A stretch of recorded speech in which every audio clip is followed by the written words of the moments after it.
Hello and welcome to Strong Talk, a podcast dedicated to the discussion of equity and access as it pertains to mental health and addictions. A space not only to talk about challenges, but to explore and to create space for solutions. I'm your host, Vic Armstrong. I want to thank you all for joining me on this journey.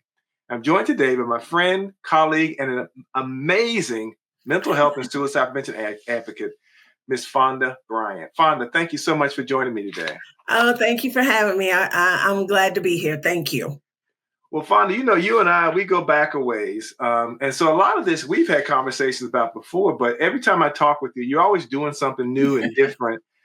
So it's always, for me too, it's a brand new conversation. I'm always amazed at the way that you just keep kind of not reinventing yourself, because you don't change, but you just keep adding more as you find new and different ways to reach people. And also, you take advantage of opportunities to reach out to people, which I also find just really, really inspiring. So, but I think a good place to start would be just to let people hear a little bit about your story, how you came to this work of suicide prevention. So if you don't mind, tell us the Fonda Bryant story. Okay. Well, the Fonda Bryant story is, one of being Black and dealing with a mental health condition and not even knowing it. Because one of the things I'm always telling people is mental health is not one size fits all. How culture views mental health is totally different than white people. Black people, we've always been taught, pray about it, don't claim it, give it to God as a sign of weakness. But all cultures, whether it's Asian, Native American, Hispanic, we've all been taught one thing: mental health is a sign of weakness. And I remember growing up, my mom used to say, Black people, we don't have mental health issues. We come from slavery. We are strong. I said, no. And now I realize we came from generational trauma. And we're a culture of secrets. We sweep everything under the rug and we don't want anything to get out of that house. So if you're raised like that and then you hear the words crazy, nuts, psycho, touched in the head, there is no way you're really going to say, you know what, I'm struggling. So for me, I was 35 years old when depression first hit. And to me, I didn't even know what the signs were. I just knew the very first sign that let me know something was wrong, but I didn't know something was wrong, was I was extremely tired. Not regular tired, debilitating tired. I always tell people, I said, how many of y'all have had molasses? And for those who don't know it, I said molasses are thicker than honey. They're thicker than syrup. And when I was a little girl, my grandmother used to make these great homemade biscuits. And then we would pour the molasses in the plate, put some butter in it, mix it up, and then slide the biscuit across the molasses. Well, the molasses were so thick, sometimes it would break the biscuit. And then you'd have to take some energy and effort to put the molasses on the biscuit. And that's what I felt like. It started out where I really felt like I was walking in molasses. It took a lot of energy to walk, to talk, to move, but I didn't know what it was. So I was a single mom. I was 35. Wesley, my son Wes, was 12 at the time, and I thought we were doing pretty good. And so that was one of the first signs. But then there were others. I just wanted to go to sleep. I just wanted to go to sleep. My work was suffering. I would mess with everything as a pharmacist tech, from aspirin to Oxycontin to Demerol to morphine, heavy duty narcotics, C2. So you had to be on point. I could not concentrate.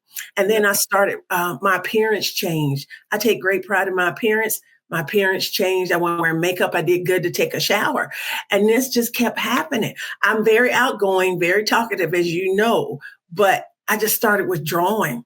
I didn't want to be around anybody. I didn't want anybody saying anything to me.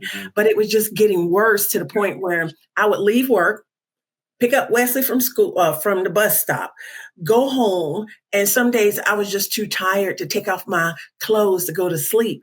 And one time I was so tired, I went to sleep in my trench coat.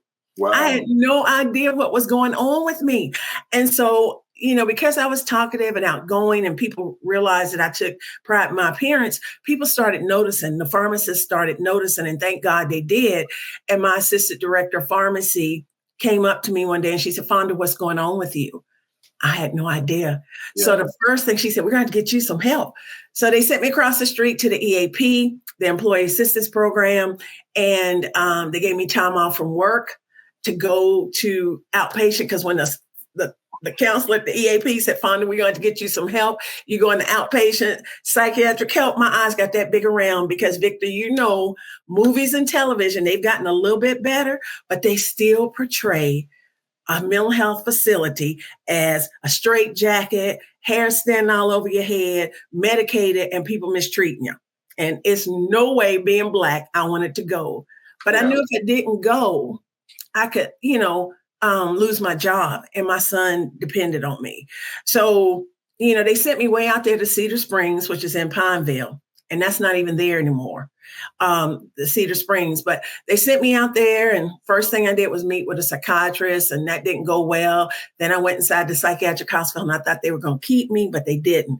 But in the meantime, my mental health was getting worse and worse every day. And then I was isolated because my son was at school, and those thoughts started getting louder in my head. Kill yourself. Nobody's going to care. Your son's going to be better off. And on Valentine's Day, 1995, a day of love, a day of flowers and cards, I had a plan to take my own life. And I was in tremendous pain. I just wanted that pain to go away from the top of my head to the bottom of my feet. I was in excruciating pain. And I had a plan. And I just said, hey, I don't want Wesley to come home and find his mom passed away. So I just figured my brother would keep calling, because Wesley would go to his apartment. That's where he got off the bus at. And he would come and find me. That was just my mind because it wasn't well. But before I did that, I reached out to a hero, a real hero. And I tell everybody, that this is a hero, and anyone can become someone's hero. I reached out to my Aunt Spanky. And Aunt Spanky and her real name is Kelly. My nickname is Tweety. We grew up 3 years apart. We're very close. And she's more like my sister than my aunt. And in my mind, I said, somebody needs to know what is going on. So I called her, and I don't remember much. I just remember, you can have my shoes. Now, she could have said that day, you know what? Tweety's just having a bad day. I'll check on her later. She's just wanting some attention. No, she didn't do that. When we hung up that phone, she called me back. And she asked me straight out, are you going to kill yourself? And I said, yes. And she went into action. Like when Superman gets in that phone booth and opens that cape, open his shirt. That's exactly what she did. But I didn't know that. I didn't know that until later on that afternoon. So the time got away, and I said, you know what? I'll just do it tomorrow. Now that's your mind really saying that. I will kill myself tomorrow. So I went and got Wes, and I said, you know what? I'm going to order us a pizza. I'm just going to love on him. He will not. How old was your son at this time? He was 12. He was in middle school. So you think about that, your mind saying, well, you know what? You order pizza, you love on him, and he's going to remember that. He's not going to remember that. He's going to remember that that's the day his mom took her own life. But like I said, your mind is not well, so you're not thinking clearly. But before I could do that, before I was on the phone getting ready to order pizza, when there was a knock at the door. And when I went to the door, there was a humongous CMPD police officer, Charlotte Mecklenburg police officer. And he said, are you Fonda Bryant? I said, yes, I am. He said, I came to take you to a mental health facility. I said, no, you did not. I mean, I was terrified. My heart was just beating, and I thought I could get away from him. So I went up the stairs to my bedroom like I was going to jump off the second floor. I went upstairs to my bedroom. He came upstairs, and then Wesley came behind us some kind of way, but I didn't see him because I was so fixated on the officer. And so we just started going back and forth. You going with me? No, I'm not. Yes, you are. And then he did something that when I train people, I tell them not to ever do. Don't put your hands on us when we're in crisis, because in that moment, we might be in a psychosis state, hallucinating, and we're scared. It's like pushing an animal up against in the corner and they have nowhere to go. They're going to come out fighting to get away. And that's how I felt. And so when he put his hand on my shoulder, and I wasn't on drugs or alcohol, I don't smoke, drink, or do drugs. But when he put his hand on my shoulder, and I'm not violent, I scratched him. And that made him really mad. And when I scratched him, he grabbed me by the back of my neck like this. He shook me extremely hard, and he threw me in handcuffs. I'm dealing with a mental health condition. He threw me in handcuffs. And if it wasn't for my son, Wes, saying, Mom, please calm down. You need help, I could have gotten seriously injured or killed, because that was before CIT, crisis intervention team officers. It was one police officer, and he had no empathy and compassion. So by then things had gotten out of hand. He aggressively took me down the stairs. And when I get outside, there's Aunt Spanky. And I put two and two together that she had me involuntarily committed. And I went ballistic. I did. I don't curse, but she told me I did, but I don't remember. And it was just very traumatic. I mean, here are my neighbors looking at me, my son's crying, my aunt had me involuntarily committed, but people didn't know that. They thought maybe I was a criminal.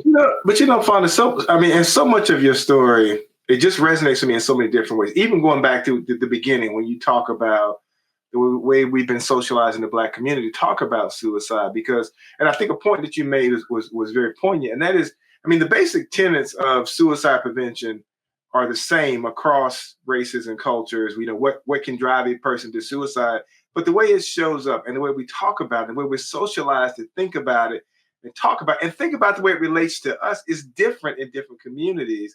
Because like you, I find a lot of times when I'm talking to Black groups that it's the first time they've had this conversation. And the data oftentimes is shocking to find out that these numbers do really do relate to the Black community. But the other thing that I really appreciated about what you just shared is that your experience could have taken you in a lot of different directions. You spend a lot of time now training law enforcement officers how to respond to someone who is experiencing a mental health emergency. Can you talk about that, your work in that space? Yeah, several years ago, Dr. Nikki, who used to be the psychologist for CMPD, asked me to go out and speak to the rookies, because I had already been speaking to them thanks to Chief Putney.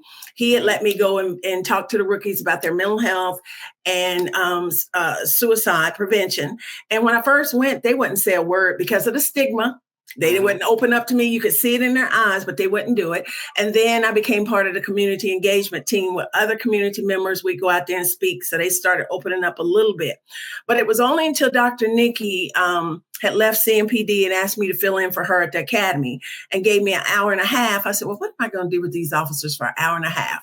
I said, I know what I'm going to do. I'm going to start training them. And that's what I did. I started training rookie officers in QPR, question, persuade, refer, suicide prevention training.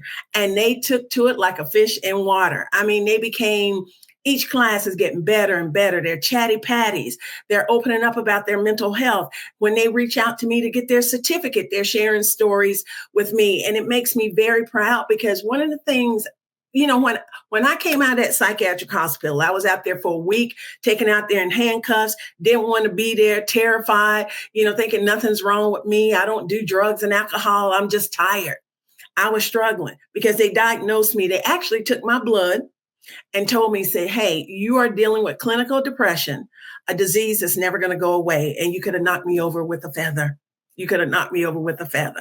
And you know what? I said, you know what? I turned around and looked at everybody at that hospital that day. And I said, you know what? I don't know how I'm going to live with this, but I'm going to live with it. I refuse to be a person in and out of a psychiatric hospital for the rest of my life. But then it was only until I went back to work a week later, and the same person who sent me across the street to get help whispered in my ear, Fonda, you don't have to let anyone know you were in a psychiatric hospital. I was so taken aback by that, because to me, once they diagnosed me with a physical condition, I wasn't ashamed, because I knew it was no different than diabetes or hypertension. So when I get up there and share with the police, I share my whole story. And you can see the walls of stigma coming down, bam, bam, bam, bam. You can see it, and they take it to heart. And then when they email me, because one of the things about QPR training is it helps you gauge your mental health. So when I trained the 198th class back in December last year, one of the rookies, when he reached out to get his certificate, he said, thank you so much, Miss Fonda, for this training. He said, I deal with depression. And because of this training, it makes me feel less ashamed to get help. Can you please point me in the direction that you talked about? Because I talk about resources in the training. So imagine if I hadn't have been there and hadn't shared my story. So my story, I could have kept it to myself. Yeah. When I came out of that psychiatric hospital, I didn't have to tell anyone. Right. But to get out here and I know it's God's purpose for me to get out here and to be able to share my story and to make an impact. It's a wonderful, wonderful feeling. And dealing with police officers, we know that they see everything, and people forget they have mental health issues too. They see trauma day in and day out. So when they realize, hey, it's okay, guys, and I know that's kind of cliche-ish, hey, it's okay not to be okay. It really is, because you're looking at someone who not only attempted suicide once, but several times. And if I can come through that fire and put in the work daily, anyone can. And I'm also walking, breathing, recovery, and wellness. But I always tell them it's no quick fix. You got to put in work every day, every day. But now, along those lines, putting in work every day, because you got your hands in a lot of stuff. Yes, I do. You also have even introduced some. What's the word for it? I know you've introduced something for the legislature. You've been doing some work around parking decks. Can you talk about that? Where is that now? Where does that sit now? Well, Representative Cunningham has not refiled the bill, so it looks like I'm going to have to get another. Can you back up a little bit? Okay, I'll back up a little bit. What's your bill for? Okay, so back in 2018, one of my friends who was a reporter came to me and said, hey, Fonda, we got a parking deck that's had a lot of suicides. And I'm like, where is it and how many? And she said, I don't know, but the station won't let me do a story.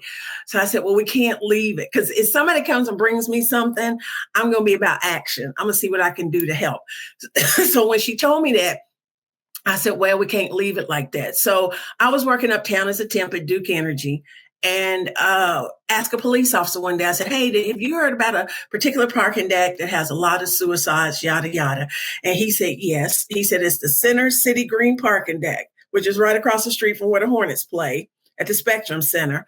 And he didn't know how many suicides. So when I got back to work, believe it or not, I looked him up and I called him. And manager, JT, I called him and I said, hey, I heard y'all had a lot of suicides in your parking deck. And he said, we've only had 2.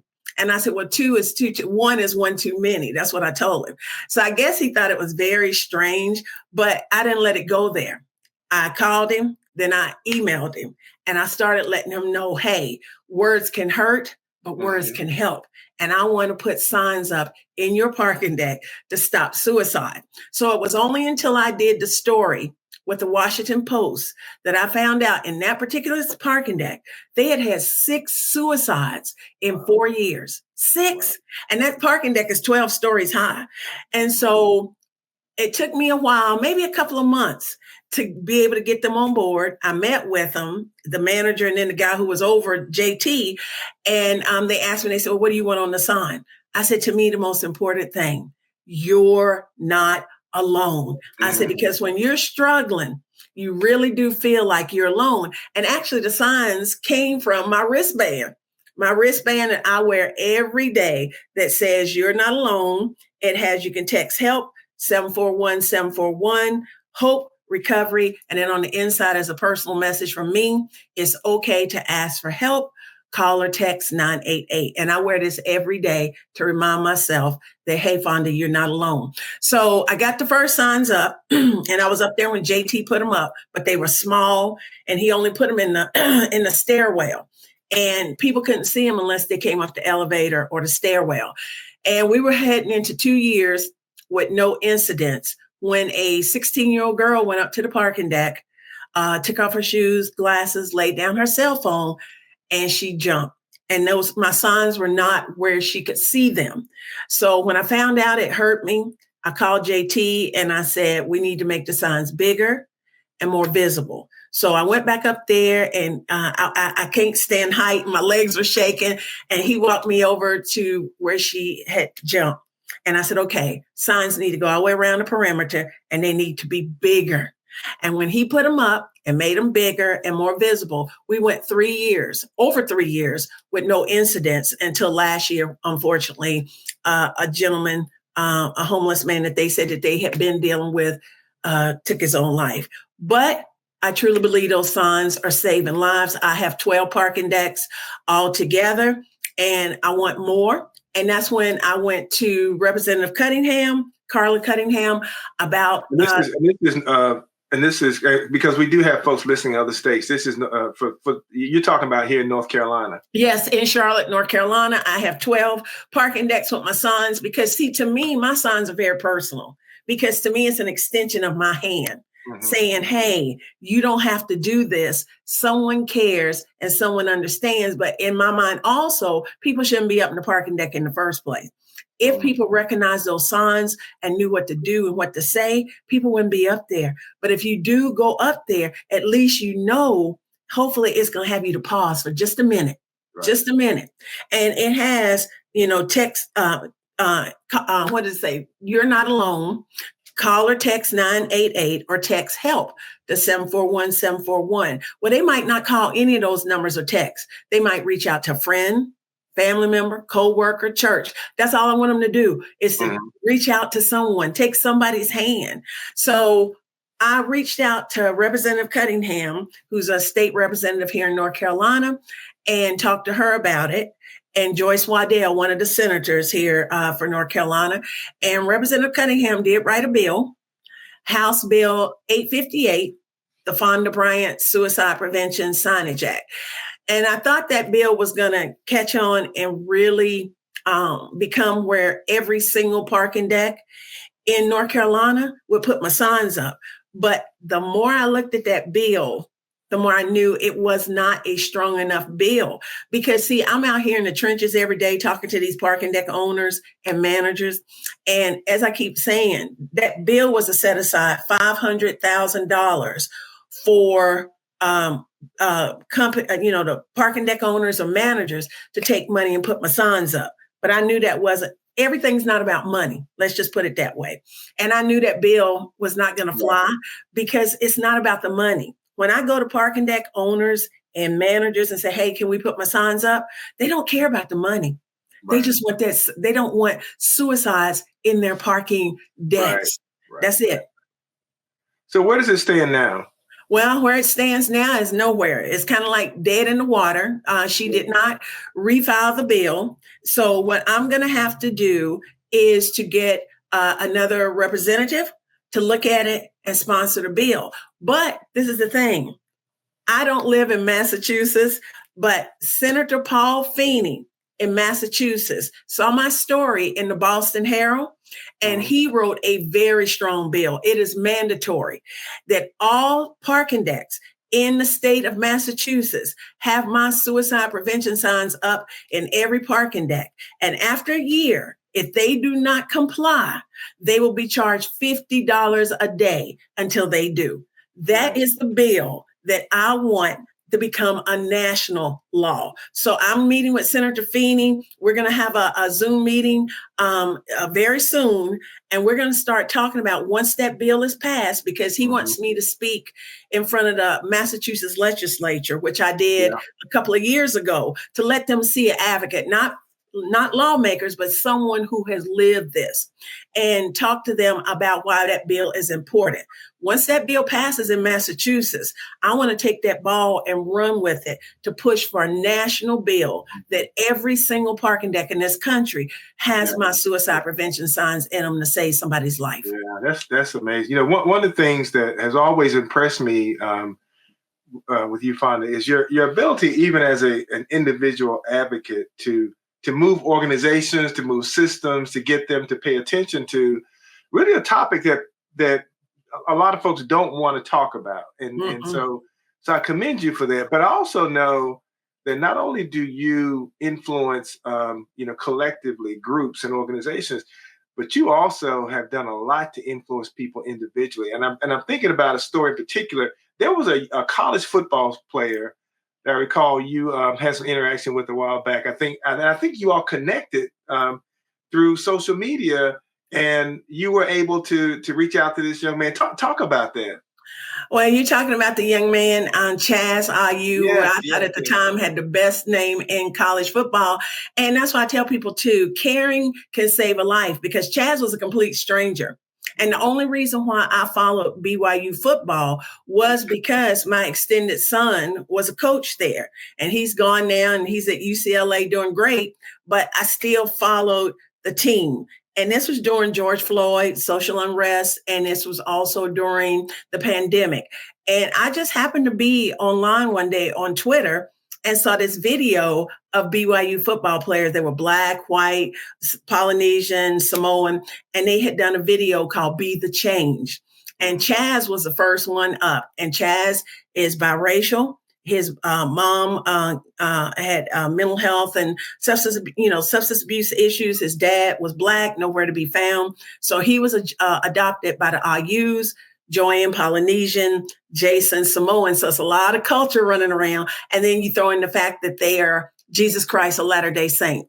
So that's another factor. So I just happened to be watching it, and Chaz was the first one up. He said, "Be the change." And something went all through me like, something is wrong. Something is wrong. So I watched the whole video. But then after the video, I started reading the tweets, and people were ripping them. Shut up, play football, Black Lives Matters, destroying the family. So Chaz decided he was going to tweet something about that.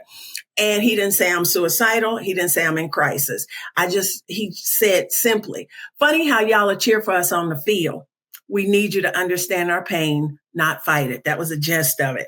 They lit him up even more. They was, just saying ugly stuff. So I said, man, this young man got to be taking a hit mentally. So I reached out to him and I asked him, I said, "Hey, young man, are you all right? Are you okay?" Simply caring. Hours passed. He came back. He said, "Yes, ma'am, I'm fine, thank you." In the QPR training that I train, I said, if a person, it says, if they're in doubt, no, I'm sorry. It says, if you feel like that person is suicidal, you ask them straight out. And so I did. I asked him, I said, "Are you suicidal? Do you have a plan?" He disappeared for 2 weeks. But I didn't let it go and say, well, he's fine. It says in QPR training, if the person is reluctant, you be persistent. So for 2 weeks, let me help you get help. I can help you. I'm a suicide survivor, yada, yada. So 2 weeks passed. He came back. He said, "Let me ask you something." He said, "Did my parents put you up to this?" I said, "No, I don't know your parents." And at the time I didn't. He said, "Did the coach put you up to it?" Talking about my extended son. I said, "No, I knew you were in trouble and I wanted to help." And he said, "Well, I could use your help. I deal with depression and anxiety." So he and I started talking offline, a total stranger. We started talking offline, and he told me 2 weeks before I reached out to him, he was planning his suicide. So by simply caring and knowing those signs, even though he didn't, most people say, "Wait a minute, where were the signs at, Fonda?" I just knew. QPR training gives you that spider sense. And this is the thing. When I walked 28 miles in uptown Charlotte to celebrate 28 years as a suicide survivor, Chaz graduated from BYU. And then just last year, December 14th of last year, I looked on his Instagram and he was celebrating his 26th birthday. So if it hadn't been for me recognizing those signs and simply reaching out and asking him, "Hey, are you all right? Are you okay?" he would not be here. And as far as I know, he's doing just fine. And every time I share that story, it doesn't seem real to me because simply caring saved his life. Yeah, and I think that's the takeaway is because there were no definitive signs. You saw someone that was hurting. You recognize that this person, even if there were not visible signs of pain, recognizing the situation and circumstances surrounding what was going on with this person, you recognize this is somebody who needs some human connection. And just reaching out to them, create that human connection. That is such an incredible story because it does talk about the power of connection, which also leads me to this question. Do you think, does Aunt Spanky have any idea how many lives she has touched through you? You know something? That's the thing. We did an interview about a year or so ago, and the reporter asked her that. And they said, "Hey, because you saved your niece's life, do you realize how many people that you have helped save or touched?" And she just takes it all in stride. She really does. She just takes it all in stride. And even when I did the interview with Chaz, when Chaz and I got to meet at Myrtle Beach, and he was talking about, it was like meeting your superhero, like Batman or Superman. And that's kind of how like I look at Aunt Spanky. She was a true hero because, in our culture, especially in families, if you bring up mental health or talk about getting help, sometimes people get mad. Like, "Oh, it's nothing wrong with them." Right. And that's the thing. My Aunt Spanky went up against my mother, my grandmother, and me to save my life. She didn't care that they got mad, and she told me how mad they got at what she did. But if she hadn't done that, I wouldn't be here. And then it was Wesley who saved me the last time I seriously thought about suicide. Is when in 2014, when I wasn't putting in the work and I wasn't being consistent with putting in the work, and I came out of my gym and I was going to jump off a parking deck. I really was. But something said, get in the car and drive. And the moon was shining on my car, and it followed me all the way to the university area of Charlotte. And I get in my parking lot at my apartment, and I'm just crying. First thing I did was I picked up the phone, called my therapist, and I said, Larry, I'm in trouble and I don't have any money. And then when I pulled myself together, I went into my bedroom. I came in, and normally I speak to Wesley, walk right by him, shut the door in my bedroom. He came right behind me and he said, Mom, you can help people. I know you can. And I swear to you, that was an aha moment. Next day, I went to see my therapist and I joined NAMI. And that's when, because once you become an educator, see, it's one thing to be an advocate, but you got to put that education behind it, because you don't want to get out here and mislead people and tell them something wrong. So it was only until my son gave me that kick in the pants that I become that educated advocate and become a stronger advocate helping people. And I agree. I agree that education makes you stronger, but Fonda, you didn't waste time. No, I didn't. I mean, you did go what you knew. And you mentioned coming out of your gym, which also leads me to another thing: sanity versus vanity. Where did that come from? Oh, sanity not vanity came from. They did a story on me in the Charlotte Observer, and somebody at the gym read it, and they noticed how I came in the gym all the time working out because I like to be sweaty. And they came up to me and they said, why do you work out as much as you do? And I said, I do it for sanity, not vanity, because I'm telling you, working out has saved my life too. Just getting in that gym. Some days I don't even feel like going. And some days I'm like, but you didn't just stop with you though. You made an event out of this. I went to people at my gym and I said, you know what? I want to have an event to put mental health and working out together for mental wellness. Because see, Victor, a lot of people just think you take medication, you go to therapy. And I tell people all the time that medication is a tool. If we have to take it, we have to take it. I've taken it. If I have to take it again, I don't mind it, but you got to do what's going to help you. Therapy is wonderful, but it's a tool. It's not the job of a therapist to fix our lives. We have to find those good coping skills. And as I always tell people, including the police officers I train, what do you put in your imaginary mental health toolbox to help you on those days when depression and anxiety are rearing their ugly head? And the number one thing that's in my mental health toolbox is working out. So when I started thinking about that, I said, yeah, this can turn into an event. So Sanity Not Vanity has been going strong for, I say, 8-9 years. I didn't have it this year because I switched gyms and I don't like to half-ass anything. So I put it up on the shelf and I will bring it back next year. But it's all about working out, but it's also about learning ways to help yourself besides taking medication and going to therapy. And I put resources in it. I bring in the CIT officers. And then one of my sponsors is Fabletics, who does workout clothes. They give me a bunch of workout clothes, but they give me prizes to give away of workout clothes, which is a wonderful thing too. But people just don't get it. They come up and say, hey, I want to win a prize. They have to answer a mental health or suicide prevention question, because my event is all about education. It's fun because I always say too, Victor, mental health or suicide events don't have to be doom and gloom. I want to provide hope. That word is all throughout QPR training. I wear it on my wristband. American Foundation for Suicide Prevention, that's y'all's big word, hope. So you want people to have hope that even if you're struggling, you can get through it and you can get better. So that's what Sanity Not Vanity is all about, is letting people know, hey, you can get through a mental health condition, but you can also have fun and come up with other ways besides medication and therapy. Yep. So now, anyone who didn't know in the beginning why I said you do so many different things and just doing so much to really change this conversation around suicide prevention, I think they are a little bit wiser now to all the work that you do.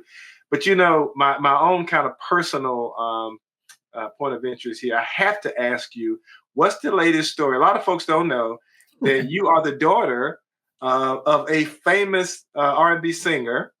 And so I got here, and I know you've been on the quest to get him in the Rock and Roll Hall of Fame. Can you share a little bit about their story?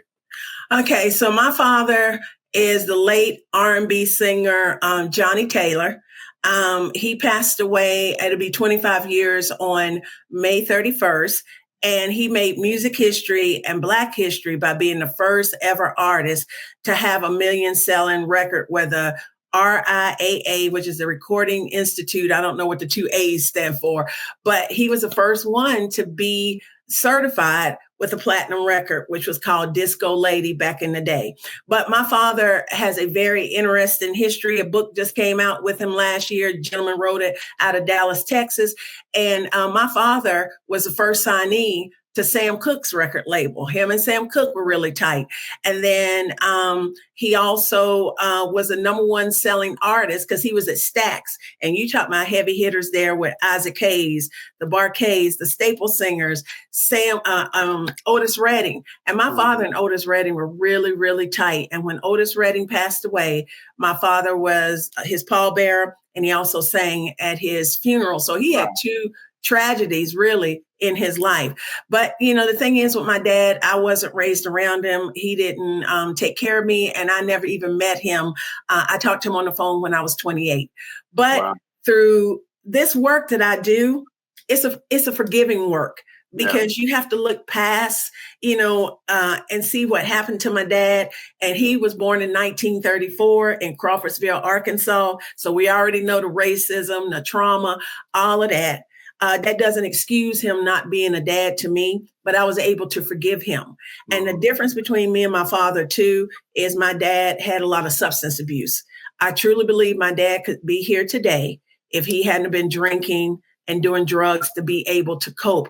And I would like to think that some of this work that I do, even though I've never done drugs and alcohol, I understand it. Because self-medicating doesn't have to be drugs and alcohol. It can be pornography, sex, a lot of other things.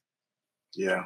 So yeah, but thank you so much for sharing. You are, as I said in the opening, you're just an amazing advocate. I appreciate all the work that you do. And I have the advantage too of having kind of watched you grow into a lot of this work. Because I think we probably known each other 10 or 11 years or so now. Yeah. So I've seen you grow in this work and just never slow down. Never. Now, wait, I do have to say this though, before we quit. I had to learn the hard way about self-care because I care so much about people. Yeah. And people see what I'm doing on my Facebook page and stuff, and they look at me probably like the Energizer Bunny.